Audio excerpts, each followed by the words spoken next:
Welcome to Communication That Connects, where we share resources and strategies to help you communicate with clarity, with creativity, and for change and lasting impact. Today, I want to talk about tips for scheduling your day.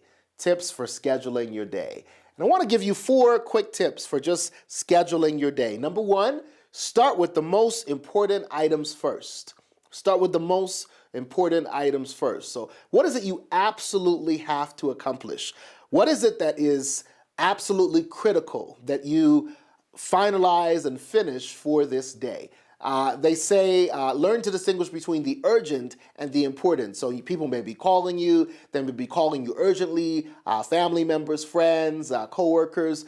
But is it really that important? Is that really that critical that you accomplish it that day? So learn to be able to distinguish between the urgent and important, and start with the most important items first.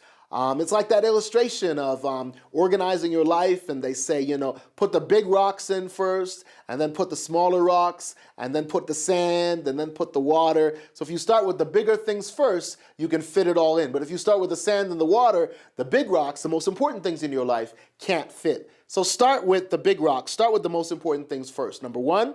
Number 2, schedule time for friends, family, and fitness. Schedule time for friends, family, and fitness. So yeah, try to schedule a little time for fitness, for family, or if you don't have a family to connect with, at least a friend. Schedule time in your day so that you're balanced, so that you're not just work all day, but you actually have a little time at least maybe to catch lunch, or maybe to go and do something fun, to play football or play a game with friends, with family, and schedule time to exercise for fitness.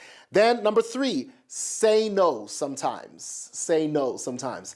There's a great book out called You Have the Right to Say No Without Feeling Guilty. And so many times we think that we have to say yes to everything and to everyone. But sometimes the word no is anointed, I tell people. Learn to say no. Say it with a smile. Say, you know what?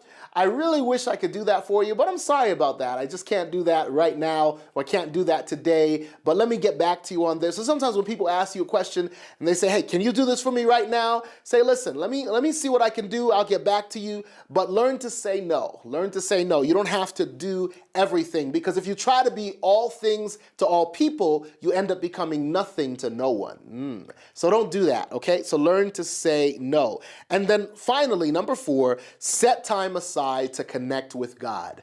Set time aside to connect with your Creator. Let Him be the source of fuel and joy and excitement for your day. Set time aside early in the morning to connect with Him, or at a time that's most convenient for you. So these are my 4 tips for scheduling your day. I'm still working on being the better daily scheduler, but I'm growing. And here they are. Start with the most important items first. Number 2, schedule time for fun, family, and fitness. Number 3, learn to say no sometimes. And number 4, set time aside to connect with God. As you practice these tips, may you become better at scheduling your day, and may you find that as you put God in the center, that you'll have the best days, as each day is sweeter with Jesus by your side. God bless you. Thank you for joining us on this edition of Communication That Connects. We'll see you next time. Take care.